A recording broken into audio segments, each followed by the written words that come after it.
le monde et bienvenue à un autre conseil psychoéducatif. Aujourd'hui, j'ai quelqu'un qui m'a posé une question sur le monde imaginaire et la réalité. Comment aider notre enfant à faire la part des choses?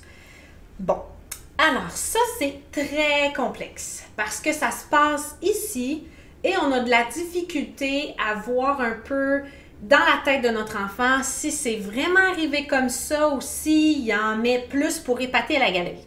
Donc, moi je vous dirais de faire vraiment sous forme illustrée avec votre enfant. Ce qu'il faut faire, c'est prendre une feuille, mettre un trait au milieu de la feuille pour séparer la feuille en deux et montrer à votre enfant un peu comment on fait la distinction entre la réalité et ce qu'on aimerait que ça soit et la réalité et ce qu'on invente. Je ne sais pas si vous me comprenez. Je vais vous donner un exemple concret. Par exemple, vous avez un chat à la maison et là vous dites Matou est très beau, il est gris. Là, ça, c'est dans la réalité. Vous pouvez l'écrire si c'est un enfant quand même âgé. Sinon, vous pouvez dessiner rapidement un chat gris. Ça, c'est la réalité, dans la colonne de réalité. Là, vous faites une flèche qui traverse la ligne et vous marquez dans l'imaginaire, Matou nous parle et on comprend ce qu'il dit.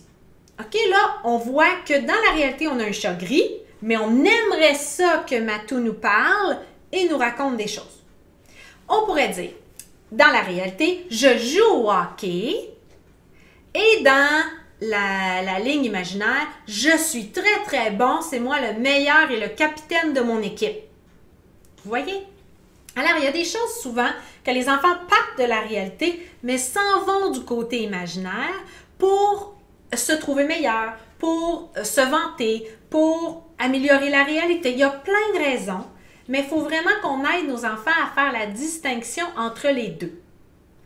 Alors, quand il va aller à l'école et qu'il va vous rapporter une situation qui a l'air beaucoup plus grosse que la réalité, vous pourriez sortir une feuille blanche, faire un trait et dire « Ok, mon amour, on part. » Alors, qu'est-ce qui s'est passé? Ah, j'étais sur la cour de récréation avec Nathan et Christophe. Alors, vous écrivez ça. Nathan, Christophe et Jérémy, votre garçon. Et là, vous faites une flèche vers l'imaginaire. Et là, qu'est-ce qui s'est passé? Ah, on jouait super bien, mais c'est moi qui ai gagné à tous les jeux de ballon chasseur. Fait que là, on fait Jérémy, votre garçon, avec une médaille sur un podium. C'est lui qui a gagné tout le temps. Et là, vous dites, est-ce que c'est la réalité ou est-ce que c'est dans ton imagination? C'est ce que tu aurais aimé qu'il se passe. Vous voyez? Fait qu'il faut vraiment utiliser des vraies situations de votre vie qui sont anodines pour lui montrer comment utiliser ce tableau-là qui va à la longue se mettre en tableau mental.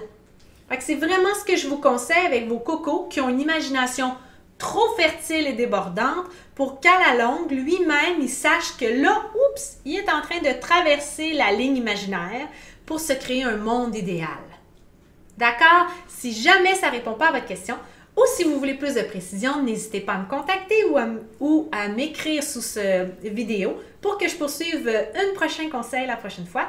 Mais d'ici là, on se revoit la semaine prochaine pour un autre conseil d'Émilie, psychoéducatrice.